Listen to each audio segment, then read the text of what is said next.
नमस्कार. आज आपण पारंपरिक असा एक गोडाचा पदार्थ पाहणार आहोत. हा पदार्थ शक्यतोवर नागपंचमीला केला जातो. कारण अशी मान्यता आहे की त्या दिवशी तवा हा ठेवला जात नाही. म्हणून आपण हा वाफवलेला पुरणाची दिंड हे आपण आता करणार आहोत. इथं आपल्याला पुरणाच्या दिंडाचं जे कव्हर आहे किंवा जे आवरण आहे त्याच्यासाठी आपण आता कणिक भिजवून घेणार आहोत. त्यासाठी आपण 1 वाटी कणिक घेतलेली आहे. त्यानंतर अर्धा चमचा आपण त्यात हळद घालून घेतलेली आहे. त्यामुळे आवरणाचा रंग हा अतिशय सुंदर दिसतो. आणि त्याचप्रमाणे आपण थोडं मीठ त्यात घालून घेतलेलं आहे आणि 1 ते सव्वा चमचा आपण त्यात तेल टाकलेलं आहे. आणि नंतर हे मिश्रण थोडंसं हाताने कालून आपण त्यात पाणी घालून ते मऊसर असं भिजवून घेणार आहोत.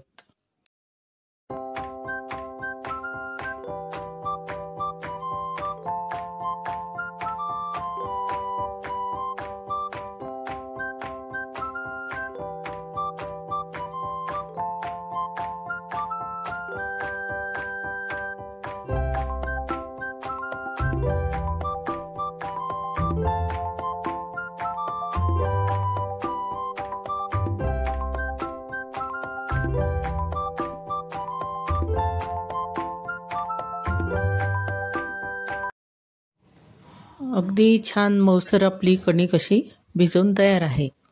त्याला आपण थोडासा तेलाचा हात लावून एका भांड्यामध्ये 10 ते 15 मिनिटासाठी झाकून ठेवणार आहोत.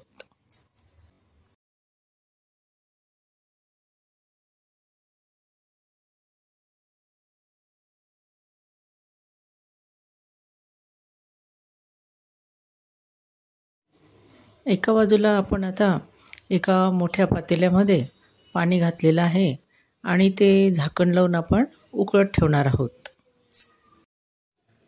एका बाजूला आपली कणिकसुद्धा भिजली गेलेली आहे आणि सुंदर असा मऊ असा गोळा तिचा तयार झालेला आहे. आता याचे आपण छोटे छोटे असे गोळे तयार करून घेऊ. आणि सुरुवातीला मी फक्त तेल लावूनच हे गोळा मी लाटलेला आहे. आणि हा जो गोळा आहे हा अतिशय पातळ आपल्याला लाटायचा आहे. कारण त्यामुळे आपल्याला ते दिंड खाताना वातड असं लागणार नाही, जास्त कणकेचा भाग लागणार नाही. म्हणून अतिशय पातळ अशी ही पोळी आपल्याला लाटून घ्यायची आहे. आणि मध्ये असे चौकोनी आकारात पुरण ठेवून त्याचे असं चौकोनी पॉकेटसारखं तयार करायचं आहे. पुरणाची दिंड किंवा याला पुरणाचे पॉकेटसुद्धा आपण म्हणू शकतो. आणि मुलांना अशा पद्धतीने आपण खायला दिलं तर त्यांनासुद्धा ते खूप आवडेल. नागपंचमीच्या दिवशी आपण तवा ठेवत नाही. अशी मान्यता आहे की त्या दिवशी तवा ठेवायचा नसतो. कारण तो नागाच्या फणीसारखा असतो, म्हणून तो आपण ठेवायचा नाही अशी एक परंपरा आपली आहे किंवा अशी एक मान्यता आहे. आणि त्या दिवशी शेतकरीसुद्धा शेतीची कामं पूर्ण बंद ठेवतो. कारण खोदणे किंवा कापणे हे सगळं जे असते त्या सगळ्या ज्या क्रिया आहेत तर त्या दिवशी केल्या जात नाही किंवा जे काम आहे ते त्या दिवशी ते केलं जात नाही. आणि घरातसुद्धा आपण भाजी वगैरे कापणं हे सुद्धा आपण अवॉइड करत असतो. आपण म्हणतो की काय त्यात कठीण आहे बा, पण आपल्याला एवढी त्या रोजच्या कामाची सवय झालेली असते की आपल्याला काय करावं त्या दिवशी सुचत नाही. पण असे हे पारंपरिक पदार्थ आपण जर करून खाल्ले त्या दिवशी आणि ते वाफवलेले पदार्थ असल्यामुळे ते जास्तच पौष्टिक असे तयार होतात. म्हणून आपण हे असे पारंपरिक पदार्थ जे आहेत तर ते जास्तीत जास्त आपल्याला माहीत असले पाहिजे.